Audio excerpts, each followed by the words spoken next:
live 5/6 Skyview Network, sponsored by Terry Lambert Hyundai.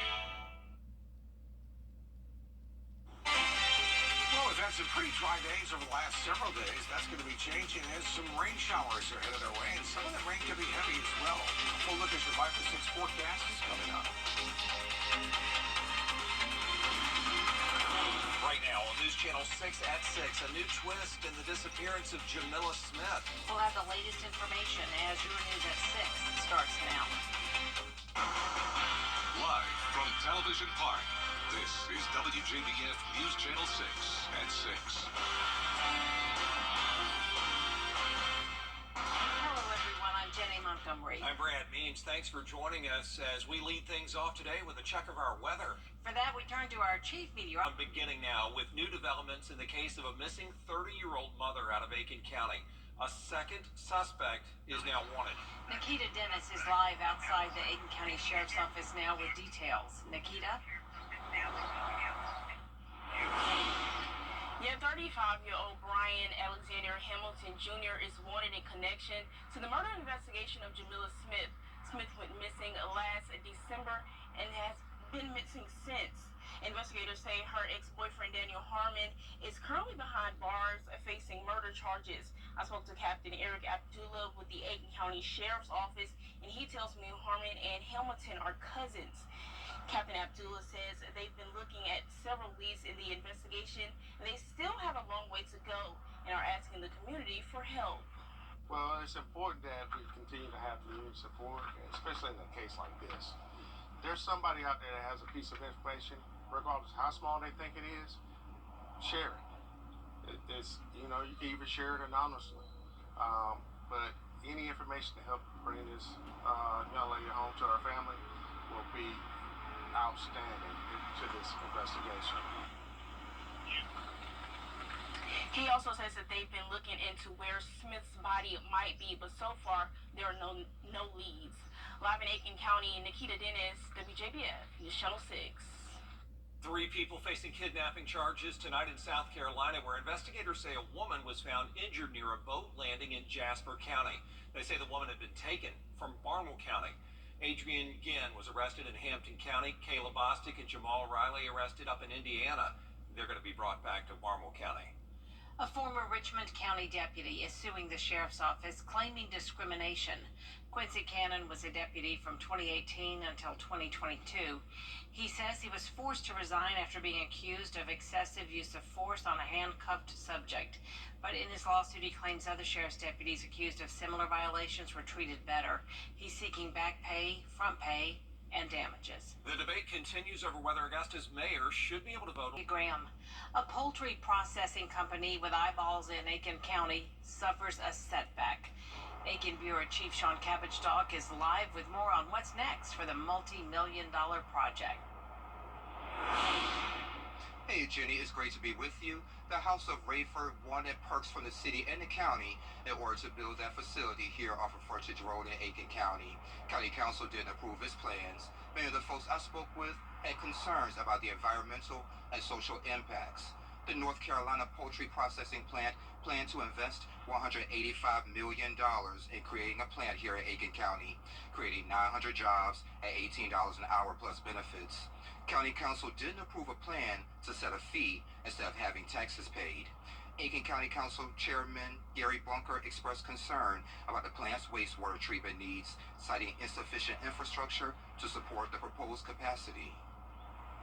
This plant would use approximately 1.7 million gallons per day of capacity at the Horse Creek wastewater treatment plant. And neither the city of Aiken nor Aiken County have that extra capacity to offer them at this point in time. And back here live now, there's no immediate plans for the project. County leaders told me they're working on bringing in high-tech, high-paying jobs to our area. For now, live in Aiken County, I'm Aiken Bureau Chief Sean Cabbage-Dog, WJBF News Channel 6. Sean, thanks. A comic book based on the Augusta Golden Blocks is out for everybody to read. Now, the Lady Museum, in case you don't know, the website says the Golden Blocks refer to the historic nickname of the corridor of business and industry located on or near Campbell and Gwinnett Streets in Augusta. The artists and consultants for the Golden Blocks Legends comics held a panel at AU today. Their first comic, Lucy Craft Laney, Mother of the Children of the People. And they talked about the reason they chose this as their first story and why they think a comic book is a good way for students and others to learn about the history of Augusta. We know that we learn better when we are, engaged in content and when it matters to us. And so using someone like Lucy Craft Laney, who's so important here in Augusta and so well known, is really just makes it a great instructional resource. They are working on a second comic on another empowering local figure. Look forward to it. Coming up, the impeachment trial of Homeland Security Secretary Alejandro Mayorkas taking a turn. Why the process ended before it even began. Next. Well, there's a baseball game going on tonight as the Carolina Mudcats are in town. Not a bad forecast at all. Maybe a sprinkle or two, but not a washout by any means. And the temperatures will be nice for ball game tonight at SRP Park. Your forecast coming up in just a few minutes. The Live 5 for 6 mobile app. Download it today. A dramatic scene today at the impeachment trial of the U.S. Homeland Security Secretary. Now, the trial ending in an unexpected way. Here's Hannah Brand. The impeachment trial is now over before it even really began. Senators voted to kill both articles of impeachment because they say they were unconstitutional and didn't meet the bar of high crimes and misdemeanors. The point of order is well taken, and the article falls. Today was supposed to be the start of the trial to consider 2 impeachment articles accusing Secretary Mayorkas of violating the law with his handling of immigration.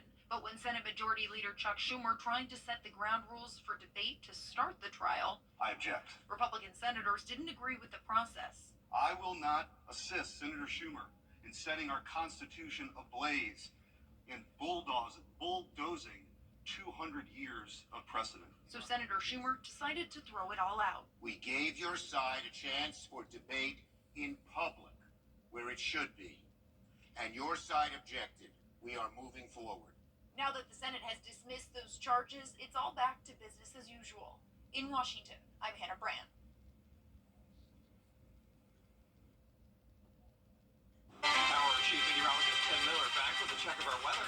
Listen to the almanac for today. It was a nice day. Not a lot of sunshine, but some clouds. 83. These are highs. Started out mild 55. We'll see if we can raise those temperatures up coming up.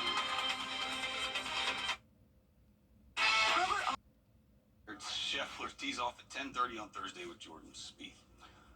This week's WJBF Scholar Athlete of the Week is Richmond Academy's Carolina Rivers. She's a 2-sport star for the Musketeers, plays volleyball and soccer. Every year she's been named All-Region First Team in both soccer and volleyball, and she was a Georgia Coaches Association All-Star invite for volleyball during her sophomore and junior seasons. In the classroom, how about number 1 in her class, 4.6 GPA, earning the USA Certificate of Merit. Parents and coaches say she's a hard worker and a leader for her peers. I'm super excited. I've worked really hard all 4 years, and so this is just an awesome accomplishment, an awesome recognition just from the community and the school. I think that she wanted to find success in her sports, and she certainly did that. I think it's been awesome to watch her go from a freshman on a varsity team to the senior on a varsity team, and just be a leader for the younger ones. I think just watching them grow and learn how to manage their time, because between the sports and academics, there's just little downtime. The time management and the allocation of their time and making the most of it has been a big part of that growth for them. It's amazing. When she came in as a freshman, I thought she'd win this award 4 years later. She came in with all the tools. I didn't really think I needed to do anything with the player that she was. And then just watching her grow and grow and grow, I just knew that leadership would take place, being a mentor would take place, and being an amazing athlete would take place. And that's happened, and it's grown exponentially through the past 4 years. And Carolina's headed to University of Georgia to study medicine, going to play some club volleyball. And, of course, David Rivers, her dad, has been a Scholar Awards banquet speaker for us before. Her dad could still get out there and sling it in the NFL if he wanted to. Congratulations, Rivers families. Brendan, thanks. We'll be right back. Wow, spruce up your outdoor space for less this year at Carolina Pottery. Huge selections of quality all-weather wicker, and Hollywood furniture, all at our everyday low prices. Visit CarolinaPottery.com or a store near you. From scheduling your free hurry to Terry Lemon Hyundai. Need new furniture for your patio? At Carolina Pottery, we have quality furniture, top-of-the-line cushions at everyday low prices. Shop and compare. You won't find a better value anywhere. Visit CarolinaPottery.com or a store near you. Taylor Swift's boyfriend is going to be a TV personality. NFL star Travis Kelce will host the new Prime Video game show, Are You Smarter Than a Celebrity? It's a spinoff of the Fox game show, Are You Smarter Than a Fifth Grader? Looks like contestants won't be competing against the celebs, but using a classroom full of stars to help them answer questions. No word yet on when the show will debut. And the guys here on the desk with me loved it that we called it Taylor Swift's boyfriend. Right. No longer That's how Super he's Bowl known. champion. Super Bowl champion. When do you appear on the show? I don't want to embarrass myself. Oh my goodness. Well, I've done plenty of that with this voice of mine over the last couple of days. Let's look at our forecast. Thank you, Paula. 90 degrees tomorrow. How about that? It'll be our first 90 of the year, of many more to come, I'm sure. Better chance of some showers really as we head in towards the weekend. That's when a more powerful front will be here, and that's going to cool us off as we get into the next week, when temperatures fall into the 60s and the 70s, and then into the low 80s as we get through much of next week. I'm done speaking. No, listen, I feel you. I mowed the yard the other day for the first time in my life with a mask on. Oh, really? Because it's out there. That stuff's in the air, isn't it? Yeah. Right. Well, we thank you and wish you the best. And folks, thank you for tuning in. We appreciate you. We're back at 7 after World News Tonight. And then we'll see you again for News Channel 6 at 11. Have a nice evening.